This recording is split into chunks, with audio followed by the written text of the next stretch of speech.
Emotion. It's sometimes referred to as the spirit or the breath of life. It prescribes our actions and colors our world. The one who can master the emotions can master actions, and the one who masters actions is the master of all future realities. Today we look at the stories of two different men, two different worldviews, two different goals, and, ultimately, two different paths. This is Alexander. He believes that there are two kinds of people in the world, the conquerors and the conquered. If you want to be great, you have to become a conqueror. It's a dog-eat-dog world, and only the fit survive. You have to determine who will conquer with you and whom you must conquer. Alexander read a lot as a kid. He fell in love with Greek heroes who displayed the highest virtues, courage and bravery. They were leaders, not followers. He didn't have much as a kid and had to work hard for everything he had.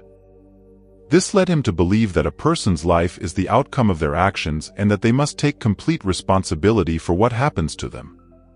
Physically and intellectually, he held himself to incredibly high standards. There's no one he wanted to conquer more than himself, each and every day. One day he encountered a homeless man. The man asked him for some change. Alexander knew what he was seeing, a conquered man. How could this man let himself be conquered so badly? How many mistakes must he have made to end up in this position? Why doesn't he take steps to dig himself out of this hole? Instead, he's taking the lazy way out. He's trying to take from those who worked hard for what they have. Those who make good decisions should not be punished by those who make bad decisions. Alexander knew that if the man wanted to eat, he needed to learn how to fish and not have fish given to him. He became enraged by the man's weakness. This man won't get a penny from me, he thought to himself. That would only enable his destructive behaviors and poor attitude towards life. By suffering he'll learn or he'll die, that's the way the world works. This is Joseph. He believes that there are two kinds of people in the world, those who can help and those who need to be helped. His father taught him that the highest good is to serve those who have nothing and to lift them up. Life is difficult, and those who have should serve those who have not. Joseph read a lot as a kid. He fell in love with various spiritual leaders who loved all and lived to serve. He grew up quite well off and always felt indebted to those who didn't. He felt lucky to have everything that he did. One day he encountered a homeless man. The man asked him for some change. Joseph knew what he was seeing, a completely underserved man. This man had been abandoned by society. Joseph felt like weeping. Imagine how much we have failed as a society to let someone get to this point, he thought to himself. Life is so difficult and full of suffering and based on luck, that any one of us could end up in his position. He grabbed all the money he had in his pocket and handed it to the man. And so, both stories end here.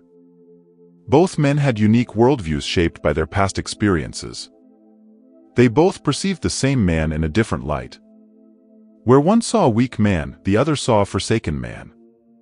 Their perceptions led them to feel different emotions. Their emotions were heavily affected by what they thought they were seeing. In actuality, both men knew nothing about the homeless man, and they had no idea what led him to his position. This is often the case in real life. From a young age, both men were surrounded by an invisible structure referred to as culture or environment. The knowledge they grabbed from this structure allows them to navigate the world. Alex grew up in a structure of personality, responsibility, of strength and weakness. He can only see people in this way. It's all he knows. Joseph grew up in a structure of collective responsibility for the needy and the fortunate. He can only see people in this way. It's all he knows. For both men, emotions are tools. In Alex's world, anger is a useful tool that allows him to become strong, his highest ideal. In Joseph's world, compassion is a useful tool that allows you to become a giver, his highest ideal. One might wonder, if you could change the invisible structure that surrounds these men, if they reversed the books they read or the family that they had, would they perceive the world differently? If they perceive the world differently, would they feel differently? The master of emotions, then, is the one who can alter the invisible structure around them. This allows them to gather a diverse set of concepts which allows them to see the same scenario in different ways. They would be neither Alexander nor Joseph. They would be both. They could become either one depending on the circumstances.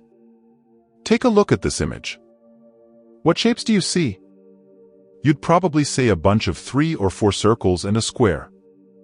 Technically, there's actually no square there. It's simply a byproduct of how the 3 or 4 circles are arranged. But that doesn't change the fact that you'll always see it there because you're familiar with the concept of a square. If you never learned what a square was, you'd never see it there in the image. There's a layer of meaning hidden in the negative space. Emotional mastery is about perceiving multiple layers of meaning in the negative space of life. It's about seeing all of the potential realities that could exist. It's about looking at a homeless man and seeing that his position could be a byproduct of his personal decisions or the byproduct of a cultural failure. What I'm not saying is that these men can think different thoughts and change their emotions in the moment. But they can experience a different worldview now, so they see differently in the future. They can find new ways of seeing or interacting with old things, and all they need to do is listen to the world in its many forms. Had they listened to one another's perspectives or asked the homeless man for his perspective, they might have seen the whole situation in a new light. As we conclude, let's return to this image. You probably think that there is nothing more to this image than the 3/4 circles and the square. But what if I told you that this is actually just one shape, a rectangle with 4 3/4 circles removed from it? It's called a fit rectangle. Just by listening, you now have a new way of perceiving these patterns which was invisible to you before, a new layer of meaning. So, how does one master the emotions? By listening, but more importantly, listening to points of view that they haven't heard before or that are contrary to their own. To feel differently, they have to see differently. To see differently, they have to gain knowledge that they don't have. To gain knowledge that they don't have, they have to experience new things. I think Joseph Campbell said it best. The very cave you are afraid to enter turns out to be the source of what you are looking for.